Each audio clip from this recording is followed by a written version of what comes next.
I'd been lonely for a while. My wife passed away only 6 months ago from a horrible cancer that ate her alive from the inside out.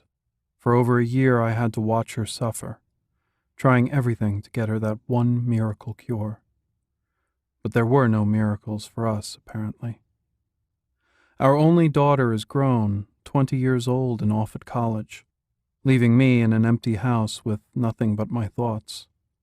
It has been a miserable 6 months. I'm in my 40s and I know I could date other women, but I'm not ready for that at all.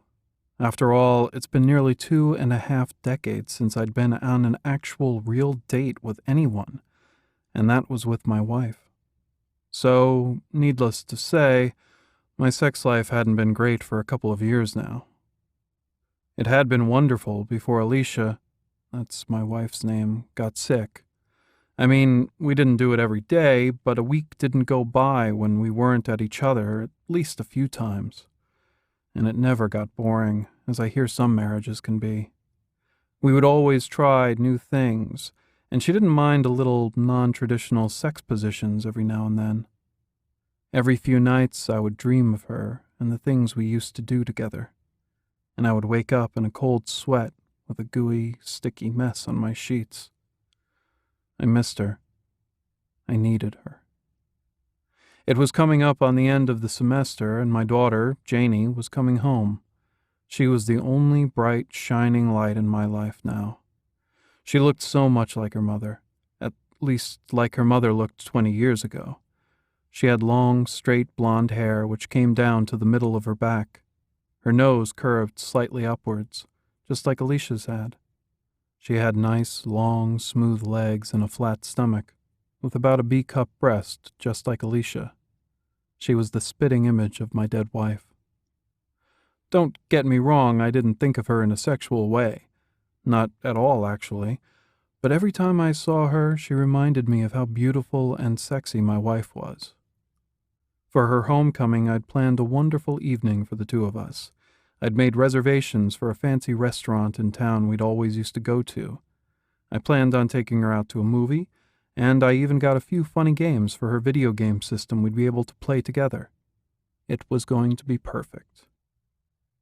But a few hours before she came home, she threw a little monkey wrench into all my plans. She went to a school on the West Coast, so she would be flying in. It was an hour before her flight was scheduled to take off when the phone rang and her number appeared on my caller ID. "What's up, Janie?" I asked as I picked up the phone. "My flight's on time, Dad," she said. "I'll be in at 4:15. I just wanted to warn you before I showed up." This didn't sound good. My heart sunk. She was going to tell me she wasn't coming home, or that she'd bombed out of school, or that she had a tattoo covering the whole left side of her face. Just something that wasn't going to make me happy. I didn't say any of these things, of course. I just waited for her to continue. "I'm bringing my roommate home with me. Her parents didn't want her coming home, and she had nowhere to stay near campus, so I told her she could stay with us. I didn't think you'd mind." No, of course not," I said, even while thinking how it threw a horrible kink in my plans for the evening. We could still go out and have a good time, but I wanted to spend some quality time with my daughter. Janie had a heart of gold, just like Alicia did, and I couldn't fault her with wanting to help out a friend in need.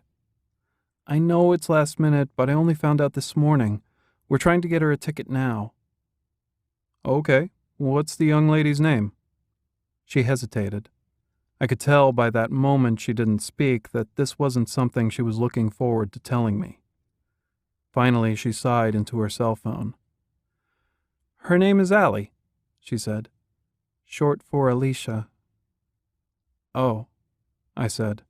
Another image of my wife flew through my head before I could stop it, and as a result my heart ached. "That's okay. I think I'll just call her Allie."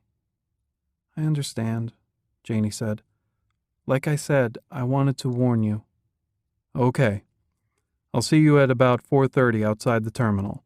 But I haven't seen you in so long, I don't think I'm going to recognize you." "Daddy," she whined playfully.